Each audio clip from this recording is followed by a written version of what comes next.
Notícias do STJ. Os destaques do dia do Superior Tribunal de Justiça, quando e onde você quiser. Olá, esse é o boletim com alguns destaques do STJ. A quarta turma do Superior Tribunal de Justiça iniciou o julgamento que vai definir se consumidores podem desistir da compra de passagens aéreas feitas pela internet no prazo de 7 dias com reembolso total, conforme o direito de arrependimento do Código de Defesa do Consumidor. O relator, ministro Marco Buzzi, votou a favor da aplicação do artigo 49 do CDC às passagens aéreas compradas online. O julgamento foi suspenso após pedido de vista do ministro Antônio Carlos Ferreira. O caso chegou ao STJ após a Viajanet e a Avianca recorrerem contra acórdão do Tribunal de Justiça do Rio de Janeiro, que reconheceu o direito do consumidor ao arrependimento. As empresas alegam que o transporte aéreo não se enquadra no artigo 49 e que deve prevalecer o prazo de 24 horas previsto na Resolução 400 de 2016 da Agência Nacional de Aviação Civil. Sustentam ainda que a compra online de bilhetes não se equipara às contratações fora do estabelecimento comercial. Marco Buzzi rejeitou esses argumentos, afirmando que a compra pela internet ocorre fora do estabelecimento e expõe o consumidor a maior vulnerabilidade. O ministro ressaltou que a resolução da ANAC não pode limitar direitos previstos em lei federal por possuir hierarquia inferior. Para ele, qualquer multa ou retenção dentro do prazo legal é abusiva. Se a passagem for adquirida a menos de 7 dias da viagem, admite-se retenção de até 5% com base no artigo 740 do Código Civil. A data da retomada do julgamento ainda não foi definida.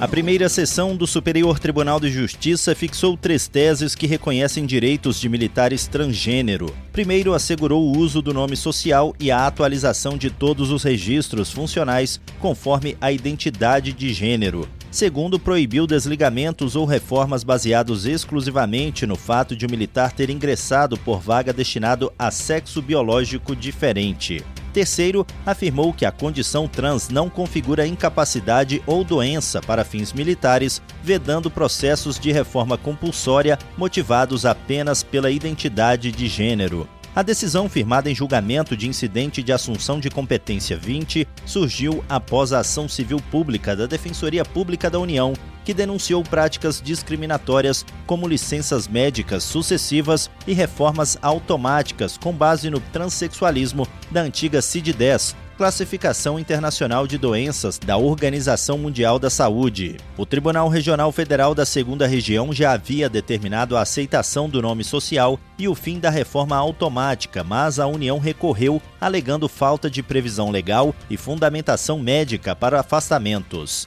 O relator, ministro Teodoro Silva Santos, citou o precedente do Supremo Tribunal Federal que garante a alteração de nome e gênero sem exigência médica ou cirúrgica. Destacou também o Decreto 8.727 de 2016, que obriga a administração pública a respeitar a identidade de gênero declarada. Para o ministro, não há justificativa válida para restringir direitos de militares trans. Ele lembrou que a CID-11, versão mais recente da classificação de doenças da OMS, retirou a transexualidade da categoria de transtornos mentais, reforçando a despatologização.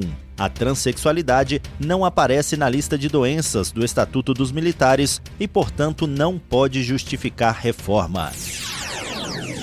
A primeira sessão do Superior Tribunal de Justiça decidiu que o contribuinte individual não cooperado tem direito ao reconhecimento de tempo de atividade especial após a Lei 9.032 de 1995, desde que comprove a exposição a agentes nocivos.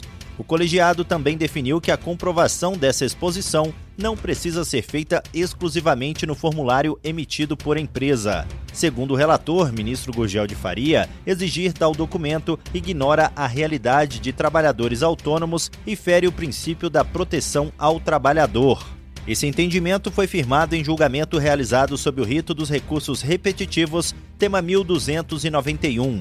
Isso significa que ele vai servir de base para os demais tribunais do país quando julgarem casos semelhantes.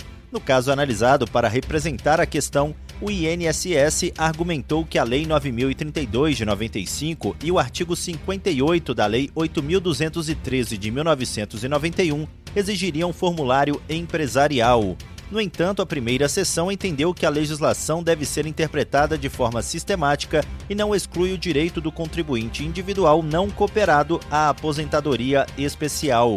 Para o colegiado, o contribuinte continua obrigado a comprovar a atividade especial de forma válida. O relator destacou que esses trabalhadores atuam sem vínculo empregatício e não podem ser penalizados por isso.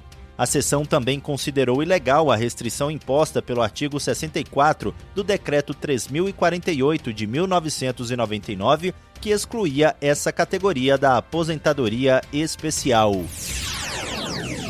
E esse foi o Notícias do STJ de hoje. Para ouvir mais, acesse o Spotify ou o SoundCloud do STJ.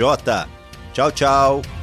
Notícias do STJ, uma produção da Secretaria de Comunicação Social do Superior Tribunal de Justiça.